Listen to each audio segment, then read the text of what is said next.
it's Jenna. Welcome back to my channel.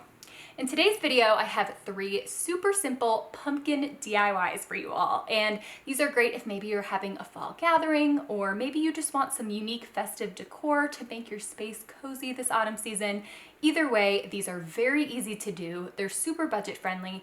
And the best part about them, in my opinion, is that there is no rot or mildew. So you can reuse these beauties in your fall decor for seasons to come. So without further ado, let's get into the DIYs. Okay, so for this first project, I started out at Michael's, where they have a great craft pumpkin selection with lots of shapes and sizes, and I just picked out this large pumpkin that was $15. And because I'm going to be making this into a centerpiece, I wanted to get a larger one, but you could totally do this with a small to medium-sized pumpkin as well. And I just started by drawing out a scallop design with a non-permanent marker, and I thought the scallops would be an aesthetic detail, but also really practical to have those little crevices for my flower arranging later on. So I just went in with a serrated knife and carefully cut along my lines, and a pumpkin carving kit probably would have been ideal for this, but I couldn't find mine, so I just worked with what I had.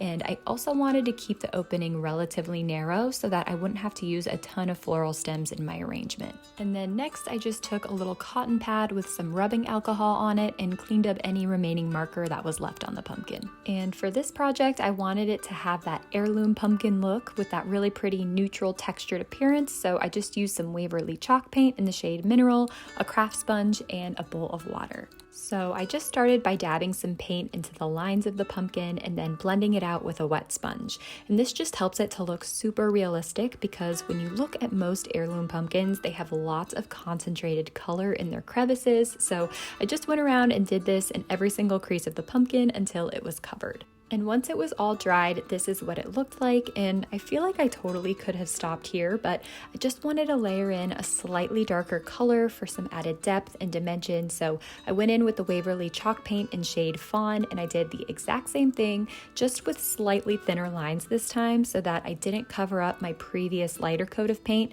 and I let some of that show through to get a slight multicolored effect.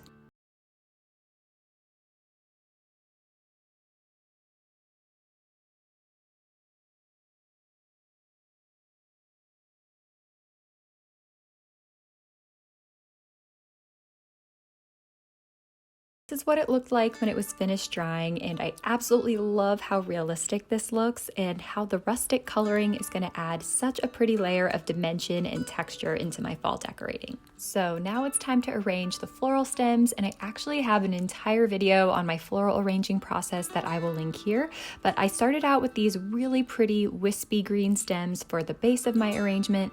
I found them on Etsy, and when it came to color, I wanted to add in some burgundy tones for fall, so I added in these faux thistle stems that I found at Michael's, and then the remaining floral stems I got at Hobby Lobby.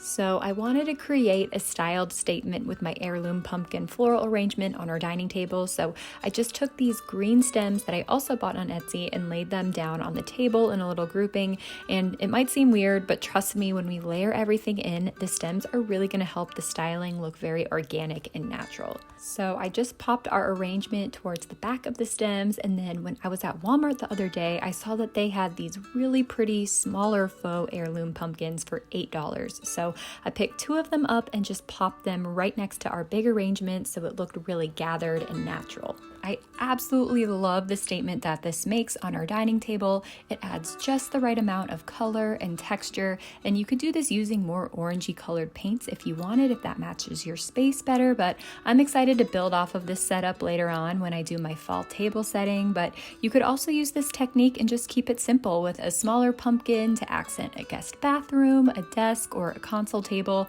Super versatile, and I love the sophisticated yet festive look that this gives my space. Okay, so for this next DIY, you are going to want to start by picking out a really pretty set of napkins. And my favorite place to go for uniquely patterned ones are TJ Maxx, Marshalls, and HomeGoods because they have them for super cheap. But Amazon has a great selection. You just might pay a little bit more for them buying them online. But I found that using napkins with a uniform repeating pattern is what works best. And this is fun because you can pick out multiple patterns that go together and coordinate with each other just to have a little bit of variety, or you can keep it simple and stick to one pattern like I did. So for this project, I used a smaller sized pumpkin that I found at TJ Maxx, but you can totally do this on a larger size as well. I also used some matte Mod Podge and of course my napkins, and I picked out this blue pattern because it kind of reminded me of Spanish tiles and I just love the look of that. So I just started by making my napkin as thin as possible. So if your napkin is 2-ply, just remove one of the layers or unfold it completely so that you have one thin sheet left to work with. Next, I cut a hole for our stem just by pinching the napkin and making a small cut in it. And because stems are usually asymmetrical and organically shaped, I didn't worry about making it a perfect circle or anything. But then just to make the application a bit easier, I cut little slits in my napkin all the way around, stopping at about 2 inches below the stem.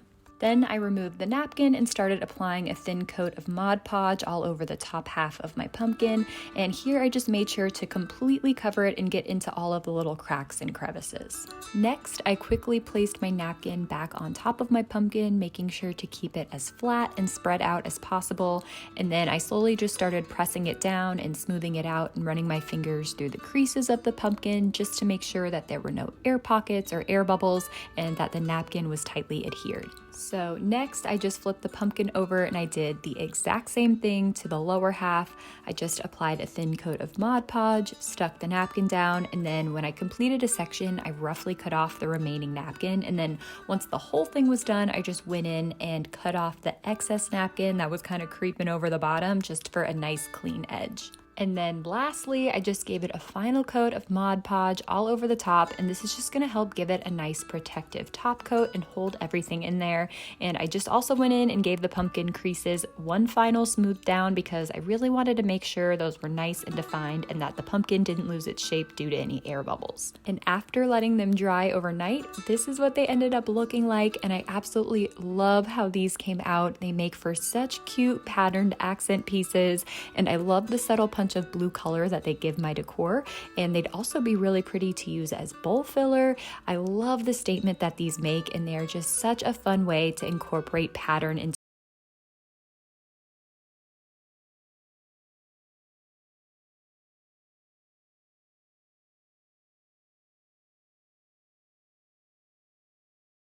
this last project. I picked up another craft pumpkin from Michael's, but this time I got the medium size for $10.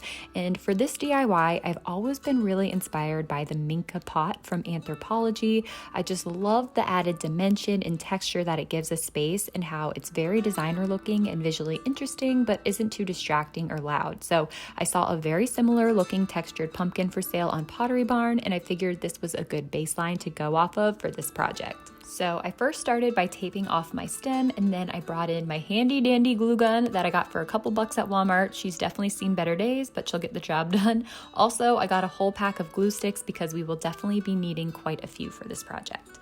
And to make the textured dots, I just went down and applied small beads of hot glue all down my pumpkin.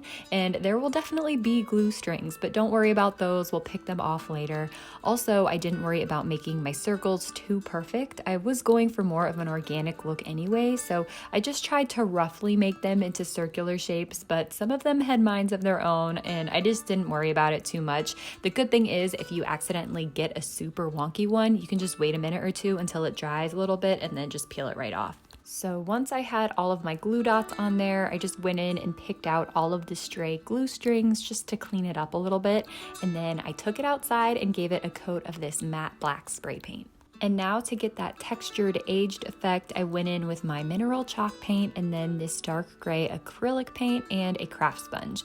I also had a bowl of water handy to wet my sponge and water down the paint just a little bit.